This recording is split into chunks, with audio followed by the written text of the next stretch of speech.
샬롬, 하나님의 평화와 은혜를 구합니다. 요즘 무더위와 코로나 때문에 얼마나 지치고 힘드세요? 좀 더 힘을 내십시오. 금방 지나갈 겁니다. 어느 순간 선선한 바람이 불어올 거고 코로나도 사라지지 않겠습니까?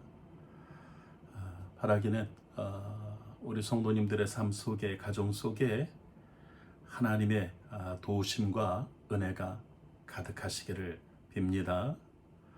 오늘 성경 이야기로 들어가면 우리가 잘 아는 오병이어 이야기이고 저도 굉장히 중요하게 생각하고 좋아하는 구절입니다.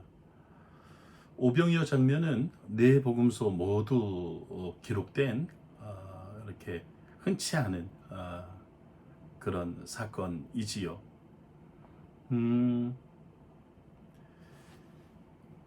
요한복음은 이 오병이어의 이야기를 14절에 보니까 예수께서 행하신 이 표적을 보고, 적어도 요한복음은 이 오병이어 사건을 어떤 그 수많은 사람들이 음식을 작은 걸 도시락으로 오병이어로 수많은 사람들이 먹은 어떤 기적으로 보았기보다는 표적으로 보려고 했던 것을 알 수 있지요. 오병이어가 단순한 기적을 넘어서서 그 속에 어떤 표적, 메시지, 예수님의 어떤 사인이 있다는 것으로 읽고 있는 것입니다. 요한복음의 구조를 보면 21장까지 있는데 1장은 서론이고 2장부터 10장까지가 예수님의 어떤 사역이 나와 있고 11장부터는 예수님의 이제 십자가와 그 순환을, 죽음을 이야기하고 있어요. 나사로 이야기부터. 그러면 이 본론격인 2장부터 이 10장까지는 크게 두 부분으로 나누는데 2장에 이 가나의 혼인잔치, 물로 포도주를 만드는 이야기가 나오고 또 그 절반인 6장에는 오늘 오병이어가 이 보리떡 5개와 물고기 2마리 이것을 사람들에게 제공하는 것 아닙니까? 결국 이 본론에 이 첫 부분을 이끄는 가나의 혼인잔치를 첫 번째 표적이라고 포도주를 만들었고 그리고 그 포도주 만든 그 이후에 그 물 이야기가 나와요. 사마리아 여인과의 그 생수에 관한 대화가 나오고 또 오늘 6장부터 시작하는 이 떡을 주시는 이 이야기를 중심으로 그 뒤쪽으로는 예수님의 생명의 떡이라고는 하는 그 하늘로부터 온 떡이다 나는 예수님이 그렇게 말씀하시는 떡에 관한 이야기가 나옵니다. 그러면 이 포도주와 이 떡, 이것은 이 성만찬을 의미하고 있는 요한복음의 오묘한 세팅이지요. 성만찬은 가장 중요한 메시지였고 표적이었습니다. 초대교회의 예배는 곧 성만찬이었어요. 성만찬이 이 예수님이 떡을 주시면서 빵이죠. 빵을 주시면서 이것은 내 몸이라고 먹으라고, 그리고 또 포도주를 주시면서 이것은 내 피가 곧 생명이죠. 생명이니까 내 피를, 내 생명을 먹으라고. 그들이 그것을 이 상징적인 예배 속에 그 마음을 고백하고 그 의식을 행했던 것이 바로 기독교의 초대교회 예배였습니다. 가장 중요한 메시지는 내가 이 그 물질적인 빵과 포도주가 아니라 그 속에 담긴 표적을 메시지를 먹는 것이 성만찬이죠. 결국 주님이 주님을 통해서 주시는 하늘 양식, 주님을 먹는 것이 우리들의 중요한 그런 예배의 기원입니다. 오늘 그 표적의 이야기로 이 이야기를 들여다보면 재미난 것이 있는데 이 지명을 우리가 보지 않을 수가 없어요. 이 오병이어 이야기는 어떻게 시작하냐면 디베리아의 갈릴리 바다 건너편으로 가시매. 그러면서 이제 시작되거든요. 오병이어가 어디서 있었는가? 이 갈릴리, 디베랴 쪽 갈릴리를 건너간 반대쪽에서 있었다는 거예요. 디베랴의 반대쪽에서 있었다는 것인데, 어떤 지명을 설명할 때 어느 반대쪽이라고 이야기하는 것은 좀 그렇잖아요. 그쪽 지명도 있을 것인데, 결국 여기에 어떤 의도하는 바가 있지요. 또 오병이어의 이야기는 늘 그 급식이죠. 수많은 사람 5천 명이 배불리 먹었더라. 그걸로 끝나지 않습니다. 그것으로 끝난 이후에 예수님이 급하게 다시 갈릴리를 건너가게 하셔요. 디베라에서 건너왔다가 오병이어를 하늘 양식을 체험하고 성만찬을 체험하고 그리고 다시 마을 쪽으로 건너가는데 건너가는 쪽이 디베라가 아니고 가버나움 쪽으로 건너갑니다. 이 가버나움은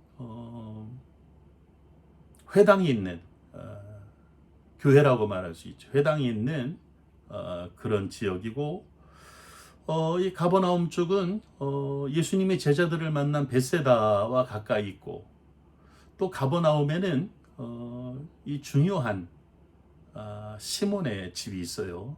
제자 중에 그 시몬의 집이 나중에 이게 발굴이 됐는데 이 굉장히 특별한 집이 되었습니다. 발굴하고 보니까 표제석이 시몬의 집이라고 나왔는데 이 벽을 계속 덧붙여서 이렇게 지은 이 이상한 집이 되어 있는 모습이 발굴이 되었고 이것은 굉장히 중요한 그 발견이라고 학자들이 인정을 하는 시몬의 집이고 예수님이 거기에서 시몬 장모의 그 열병을 치료해주고 이 시몬의 장모가 제자들의 시중을 들면서 제자들이 계속 집을 덧붙여서 그렇게 함께 공동체를 이루어 나가고 그 근처의 마을을 전도한 최초의 교회가 그대로 발굴이 되었어요.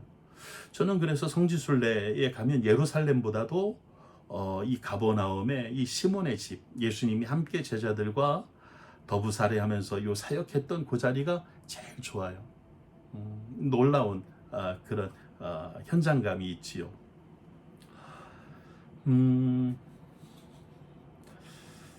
그 역사학자, 신학자라기보다는 이 크로산이라고 하는 역사학자가 예수님 당시의 생활 사회적인 그런 모습이 어땠는가를 기록했는데 예수님 당시에 그 거대 상업 도시들의 이 건설이 붐을 이루었답니다.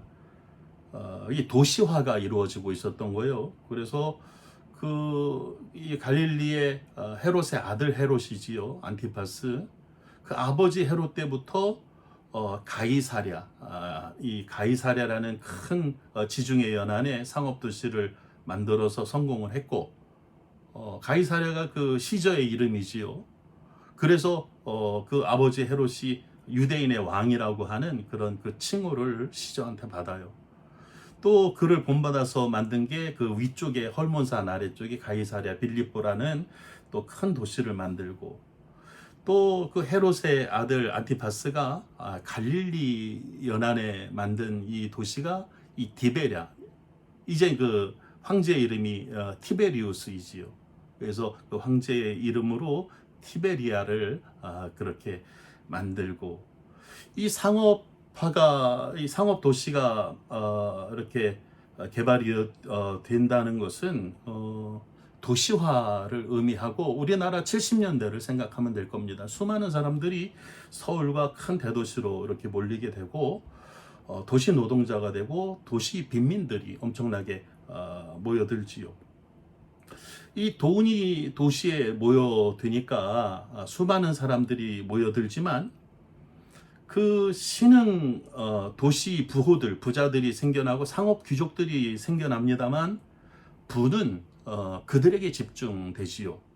그래서 나머지 대부분의 사람들은 돈도 잃고 종이 되거나 도시 빈민이 되거나 예수님 비유 속의 나사로가 되는 거지요.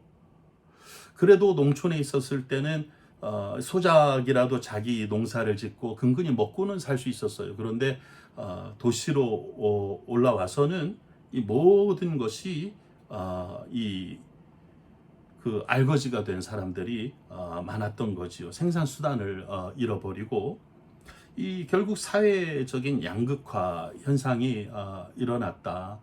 예수님의 비유 속의 부자와 나사로 이야기는 그 당시의 그 모습을 그대로 보여주고 있다고 이 크루사는 이야기를 합니다.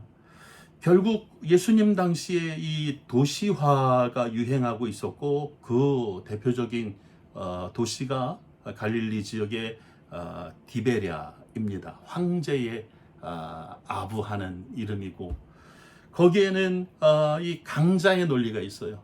힘의 논리가 있고 이 치열한 그 생존 경쟁이 있고 또 힘 있는 자에 의한 약자의 착취 구조가 그 속에 있어요.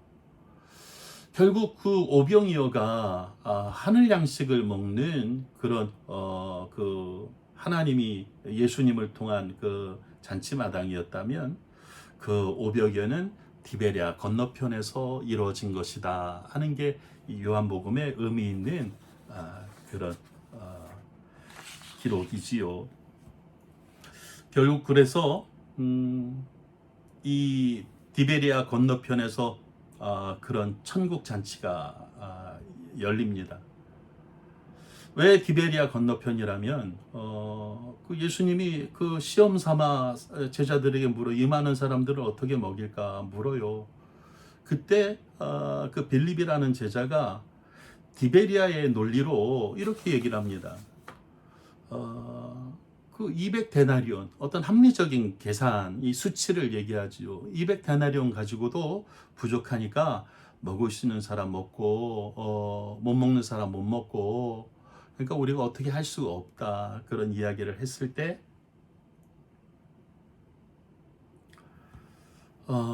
그 디베랴의 그런 구조가 아닌 한 어린아이가 자기의 것을 그냥 내놓지요. 이건 디베랴 건너편에서 일어날 수 있는 일이에요. 이성적으로 합리적으로 생각하면 그 도시락을 내가 먹고 다시 그 먼 길을 돌아와야 이게 가능해요.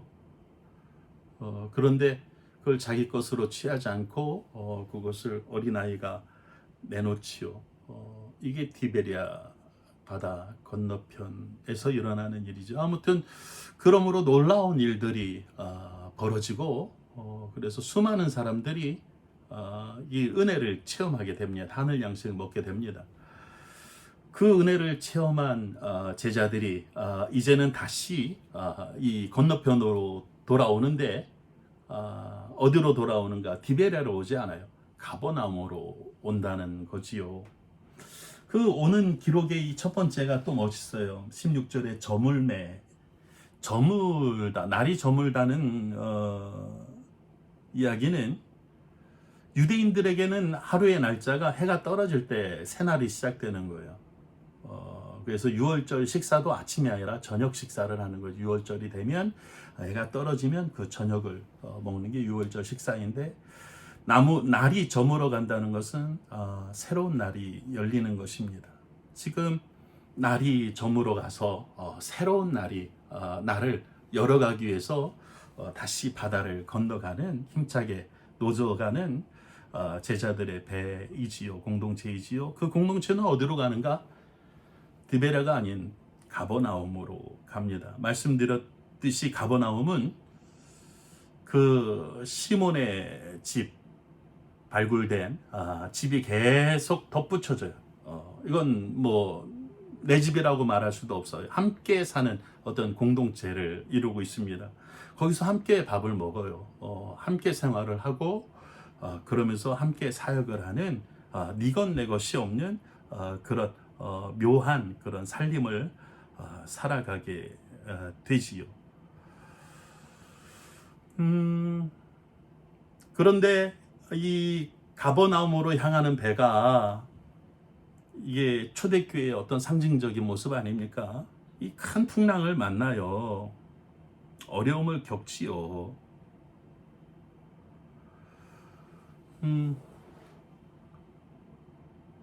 온 세계가 이 디베리아의 그런 습관 속에 돌아가고 있는데 전혀 다른 방향으로 나아가는 그 배는 쉽지 않은 그런 저항, 어려움을 겪을 수밖에 없지요. 사랑하는 성도님들, 우리들의 신앙도 때로는 이 디베레아의 이 구조 속에 이 가버나움으로 향하는 길 아니겠어요? 우리가 너무 세속화된다고 하는 것은 이 디베레아와 이 가버나움이 섞이지 말아야 하는 것인데 전혀 다른 구조인데 교회가 세속화된다는 것은 이 디베레아에 빠져버리는 것이죠. 풍랑에 잠겨버리는 것이지요. 그 어린아이가 도시락을 준 게 가버나움의 구조였다면 금방 풍랑에 부딪히지요. 사람들이 조롱했을 겁니다. 5천 명도 넘는데 그거 하나 가지고 무슨 의미가 있다고, 무슨 소용이나 있다고 비웃음과 책망과 온갖 이 커다란 파도에 휩싸이지 않겠어요. 망신을 당하고. 그러나 사랑하는 성도님들, 기적은 그때 일어나는 것이지요. 초월적인 역사가 일어나는 것이지요. 나의 어떤 정직함으로 나의 바닥이 드러나게 될 때, 그때 비로소 하나님의 역사가 시작되는 줄 믿으시길 바랍니다. 하나님의 신비로움으로 결국 차고도 넘치게 되지요. 결국 풍랑이 그들을 이렇게 혼란스럽게 합니다만 결국 예수님이 그 배에 올라오십니다. 예수님이 말씀하십니다. 두려워하지 말라고, 겁내지 말라고. 그러면서 그들에게 풍랑은 잠잠해지고 마지막 구절이 멋있어요. 배는 곧 그들이 가려던 땅에 이르렀더라. 참 멋있죠.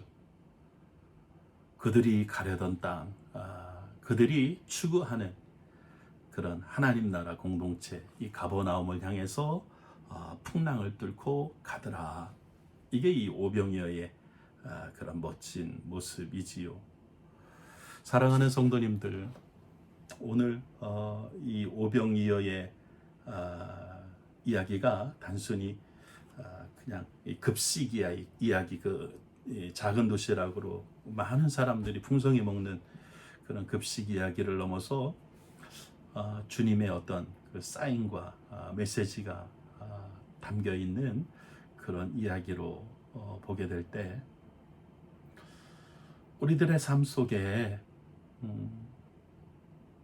너무 디베리아의 구조가 만연하지 않은가요? 심각한 경쟁 속에 수많은 나사로들, 그리고 약육강식의 그런 세속을 살아가지만 결국 우리들의 삶 가운데 하늘 양식, 결국 오병이어는 디베레의 건너편에 있었고 그 하나님의 은혜를 체험한 이 교회는 이 가버나움의 방향으로 계속 더부살이하면서 교회를 이루어가는 이 디베라의 거센 물결을 헤치고 가려던 땅으로 가는 그런 중요한 메시지를 주고 있지요. 사랑하는 성도님들, 너무 두려워 마십시오. 그 파도를. 결국 예수님이 그 파도를 밟고 그 바다를 밟고 우리 배에 들어오십니다. 그때 물결은 잠잠해질 겁니다. 그리고 주님과 함께한 그 제자는 가려던 땅으로 가게 됩니다.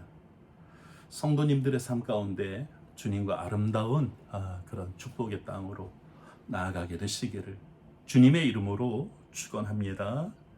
기도합니다. 주님, 바람과 파도가 거센 이 디베리아의 세상을 넘어 하나님의 나라를 살아갈 수 있는 안목을 우리에게 열어주시고, 우리들이 힘들어할 때에 주님께서 그 파도를 밟고 오셔서 우리의 삶 가운데 들어오시고 우리와 동행하시사 우리가 그 가려던 아름다운 땅으로 나아갈 수 있도록 축복하여 주시옵소서. 예수님 이름으로 기도드립니다. 아멘.